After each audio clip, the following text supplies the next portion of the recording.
हम बात करेंगे अभी अभिक्रमिक अधिगम के सिद्धांत। इसके सिद्धांत कौन से हैं? तो सबसे पहले है छोटे छोटे कदमों का सिद्धांत यानी प्रिंसिपल ऑफ स्मॉल स्टेप। इसमें क्या होता है कि जो कंटेंट होता है जो हम स्टूडेंट्स को पढ़ाने वाले हैं उसको छोटे छोटे भागों में डिवाइड किया जाता है, जिसको फ्रेम कहते हैं। मैं पीछे देगा कैसे क्यों किया जाता है ताकि इससे स्टूडेंट आसानी से समझ सके। और एक फ्रेम को इस तरीके से व्यवस्थित किया जाता है कि एक के बाद एक वो समझने में आसानी हो। जैसे कि कोई भी टॉपिक पढ़ाओगे तो आप पहले उसका अर्थ लगाओगे, विशेषताएं, टाइप्स, तो अलग अलग फ्रेम में अलग अलग जो है कंटेंट दिया जाता है। सेकंड है सक्रिय प्रतिक्रिया का सिद्धांत यानी प्रिंसिपल ऑफ एक्टिव रिस्पॉन्स। इसमें स्टूडेंट जो भी वो कंटेंट पढ़ता है, जो भी पूरा जो पढ़ है उसके बाद एक क्वेश्चन दिया जाता है ताकि उसमें जो है विद्यार्थी को रिस्पॉन्स करना होता है। जब तक वो रिस्पॉन्स नहीं करेगा वो आगे नहीं बढ़ेगा। तो इस सिद्धांत का मानना है कि विद्यार्थी को सीखने में जितना अधिक एक्टिव रहेगा उतना जल्दी सीख पाएगा। जैसे उदाहरण की अगर हमने छात्रों से पूछा कि क्लासिफाई विज्ञान को शक्ति के बीच लड़ा मिला था, तो जब तक वो इसका जवाब नहीं देगा आगे नहीं जा सकता। तीसरा है स्वयं का सिद्धांत यानी प्रिंसिपल ऑफ सेल्फ बेसिस। इसमें पीएलएम की खासियत होती है कि वो इसमें जो है अपनी गति से सीखता है, उस पर किसी बाहरी चीज का दबाव नहीं होता है, टाइम कॉम्पिटिशन की नहीं होती है, जहाँ जब जैसे उसको अपनी सुविधा के अनुसार वो सीख सकता है। और मतलब जिस फ्रेम को समझने में उसको जितना समय लेना है वो अपनी मर्जी से वो ले सकता है जब तक उसको समझ में नहीं आ जाता। फोर्थ है तत्काल पुनर्गणन का सिद्धांत यानी प्रिंसिपल ऑफ इमीडिएट रिइंफोर्समेंट। जब स्टूडेंट किसी भी सवाल पे जब रिस्पॉन्स देता है तो उसको जो है वहाँ पे इमीडिएट जो है पता चल जाता है कि अगर उसने सही जवाब दिया है तो इसके लिए इसको पॉजिटिव रिइंफोर्समेंट दिया जाता है कि जैसे हम बोलते हैं स्टूडेंट को वेरी गुड, गुड, शाबाश, इससे उसको मोटिवेशन बढ़ता है। अगर उसका जवाब गलत है तब क्या होगा, तो तब उसको हम जो है सुधार उसका जो है सही जवाब क्या होना चाहिए उसके बारे में उसको नेक्स्ट फ्रेम में भेज देते हैं, वहाँ पर एक्सप्लेनेशन होता है रिस्पॉन्स का।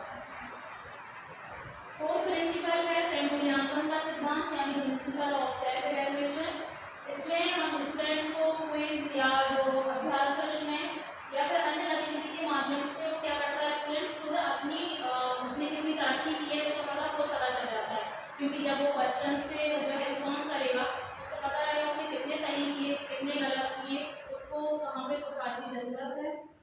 अब हम देखेंगे कि पीएलएम का महत्व क्या है, ये स्टूडेंट्स या टीचर कैसे हेल्पफुल होता है। तो सबसे पहले इसमें कि विद्यार्थी अपनी गति से सीखते हैं, तो इससे जो उनमें जो है अवधारणाओं को बेहतर ढंग से समझ पाते हैं, क्योंकि सेल्फ बेसिंग की उनमें जो सुविधा है तो जब तक उनको समझ में नहीं आ जाएगा वो उस चीज़ पे अपना समय दे सकते हैं।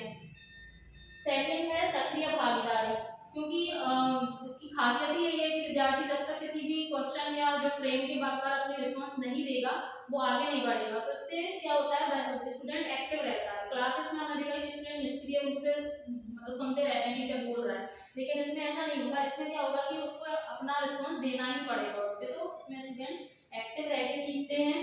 तीसरा है आत्मविश्वास में वृद्धि। आत्मविश्वास में कैसे वृद्धि होती है कि हमें तुरंत जब विद्यार्थी जो होता है इसमें जब रिस्पॉन्स देता है किसी क्वेश्चन में, उसको उसका पॉजिटिव रिस्पॉन्स मिला, उसने सही जवाब दिया, तो मोटिवेट हो जाता है कि हाँ मुझे ये चीज़ आ गई है, मैंने सही जवाब दिया, तो इससे बच्चे में जो होता है उसकी आत्मविश्वास में वृद्धि होती है।